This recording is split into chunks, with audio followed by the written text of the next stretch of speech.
নমস্কার, কেমন আছেন সবাই? আমি মৌ রঞ্জনী ব্লগে সবাইকে স্বাগত জানাই।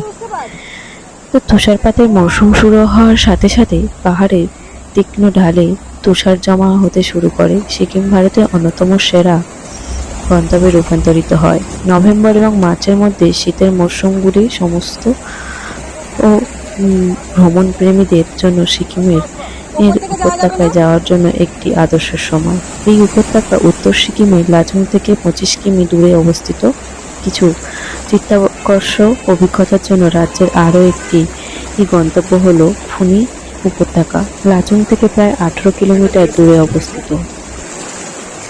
সিকিমের অ্যাডভেঞ্চার সীমাহীন।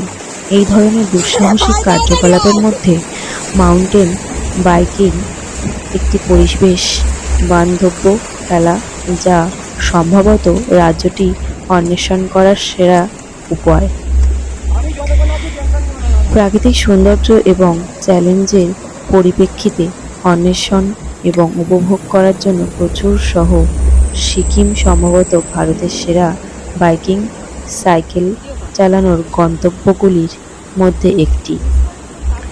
তো আমাদের এই সিকিমের এই ট্যুরটাতে আমরা এই অ্যাডভেঞ্চারের মধ্যে পড়েছিলাম। আর এই দেখুন, এই প্রজাপতিটা আমি দাঁড়িয়ে আছি, আমার কাছে সারাক্ষণ উড়োউড়ি করছে, মনে হচ্ছে আহত, তাই ও বেশি ভালোভাবে উঠতে পারছে না। তো কি সুন্দর দেখুন গায়ের রংটা, উড়ে একবার গায়ের বসে আবার এদিক ওদিক উঠছে। তো যাই হোক, চলুন, আমাদের এই প্রথম একটি অ্যাডভেঞ্চার বলতে পারো। উপভোগ করেছিলাম সবাই। প্রথমে তো ভয়ও পেয়েছিলাম।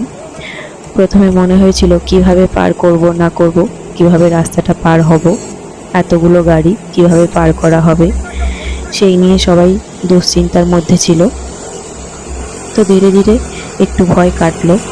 কয়েকটা গাড়ি যাওয়ার পর, মানে যাওয়া আসা করছে, এপার ওপার হচ্ছে, কয়েকটা গাড়ি যাওয়ার পর সবার মন থেকে একটু ভয় কেটেছিল।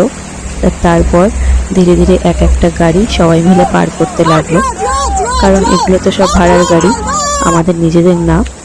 ভেঙে গেলে সেটাও সমস্যা। আর আমাদের কি বলবো, এই দাদাটা সবার ব্যাগগুলো বইছে, সব ব্যাগগুলো ওই দাদাটার ঘাড়ে চাপিয়ে দেওয়া হয়েছে। প্রথমে তো মানে ভয়ে আতঙ্ক হচ্ছিল এরকম একটা। তারপর সবাই বেশ মজা করলো, এমনকি স্নানও পর্যন্ত করলো এখানে, বেশ ভালোই লাগছিল। আর ওকে সবাই মিলে জল দিয়ে ভিজিয়ে দিচ্ছিল, এটা আমাদের একটা ভাগনা হয়। এই দেখুন, তারপর সবাই স্নান করতে লেগে পড়েছে। দাদাটা তো আগে শুরু করে দিয়েছে স্নান মানে নেমে পড়েছিল, তারপর দাদার দেখা দেখি সবাই নেমে পড়েছে, আমরাও নেমে পড়েছিলাম। সব ভিজে গিয়েছি, স্নানও করে ফেলেছি। আবার গাড়িতে সব যাওয়ার সময় গাও শুকিয়ে গিয়েছে। মজা হয়েছিল খুব এই ট্রিপটাতে।